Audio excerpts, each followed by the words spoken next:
Hey, how's it going everyone? This is OddJob here. In today's video, I want to go over some preliminary thoughts about the 890 jump. As most of you know, the 890 jump is a very highly anticipated chip that will be coming out for 3.6, and they've been sharing quite a lot of video and photos of that particular chip. And I just want to give you some of my thoughts on certain parts of the chip because there is quite a lot to go through, but I do want to stick to some specifics. The first one I want to discuss is the normal bridge and the battle bridge, and they've shown some clips of it in a recent Inside Star Citizen video, so I just want to take a few of those shots and just talk about them. Now, when we talk about a standard bridge and a battle bridge, especially for a luxury yacht, and in this case I think the design for the normal bridge looks pretty good, but I'm kind of underwhelmed about the battle bridge, so I just want to give you my thoughts about both of these bridges and how I would like it designed. The first part that I want to talk about is the lower section, which has two rooms for components, and in that area there seems to be a lot of wasted space. In my opinion, what I would view this bridge at is this is a bridge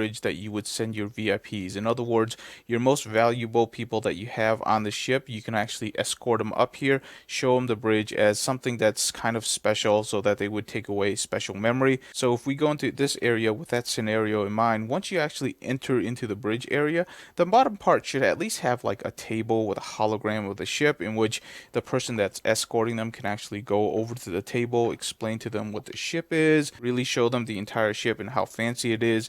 And then when they walk up the stairs, they see that nice panoramic view, at which point there should be a central location in which you can actually guide the VIP to stand in which they're going to get an awe-inspiring view. And that's probably where the pilot seat is, in which the chair can actually retract to the top of the ceiling, giving a nice empty podium space where the VIP can actually stand up there and feel special, but they're actually away from the controls because the seat has been retracted into the ceiling. So by having a secondary purpose like what I just explained, it kind of explains why the bridge is so fancy and why you want to keep it fancy and why it should be very well decorated. One other thing that's kind of interesting is that while we do see a lot of side displays, we don't see a lot of chairs. I'm kind of surprised that there aren't chairs in those stations, or at least a chair that will fold out from underneath the floor so that there are seating area, because with a ship this size, you definitely think that there would be more command and control stations like communications, engineering, and security. Now, moving on to the battle bridge, I find this bridge to be a little bit underwhelming because the first thing that I would talk about is the door going into the battle bridge.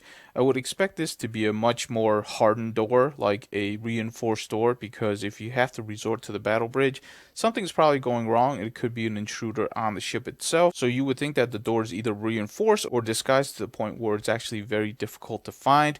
And inside there, it should have the same command and control as you would see on the main bridge, in which there's communication, engineering. You can definitely man your turrets down there. I personally would expect a closet that actually acts as an armory down there, maybe have some body armor, because that's something that you really want to defend very well. But overall, I just expected a lot more command and control stuff down here, especially around security. I'm kind of surprised that there is no like security camera system in which you can actually track the entire ship from down here. That way, if you actually have security going around trying to clear the ship, you can actually guide them along. Now, when we come to the Armory, I have the same critique as I did with the battle bridge, in which the door, I expected to be a reinforced door because you're talking about going into the armory. Once you head into the armory, considering how wide the hallways are, I'm kind of surprised they don't use the wall as part of the armory. In fact, when you actually think about it, when there is an emergency, do you really want to have to go through two doors in order to get to your weapons? In other words, the door to get into the army and then another door in order to get our weapons. And what's even worse is that there's no indication on whether or not the armory's full behind that door. So if you go in there and it's already mid-crisis, you don't know which one's already been emptied and which one have not. So if I was the one that was designing the armory, what I would do is I would actually use the walls for small arms. In other words, pistols, rifles, and shotguns. Things that can't really hurt the hull too much because they just don't have the punch. And inside these cabinets would be the rocket launcher, grenade launchers, possibly explosives, things that are significantly more dangerous.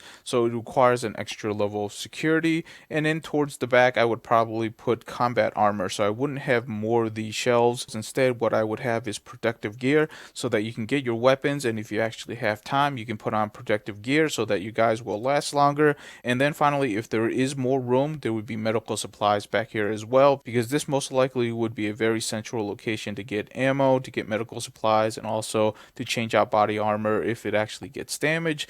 things of that nature. Very quickly, I just want to talk about the Medbay because it does look pretty cool, but I'm kind of surprised within the Medbay area there is no office for like medical personnel. In other words, for a ship this big, it's entirely possible to have a medical officer. I'm kind of surprised there isn't a desk and a computer station for that medical officer. The last area to talk about is the component area. It's also like the storage area, and I think it's also the place where you can actually store your ships.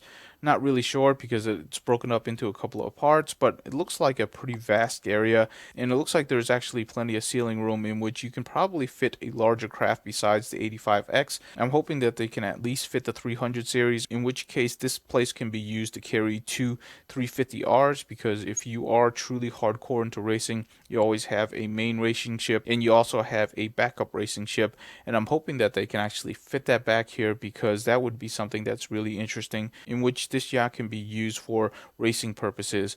And also another thing that it could do is it could actually hold a whole bunch of Titan suits, for example. In other words, it could actually be floating around acting as bait, but there's actually like 20 Titan suits in the cargo bay area, and as soon as the pirates attack, all the Titan suits can actually fly out, and they'll have like rocket launchers or torpedoes or whatever, and they can actually swarm the pirates. That would be something that's really interesting, but who knows, we'll see how that gameplay goes. So those are my quick thoughts on the 890 jump. If you have anything to add to it, definitely leave in the comments below. Thank you so much for watching, and I'll see you in the next video.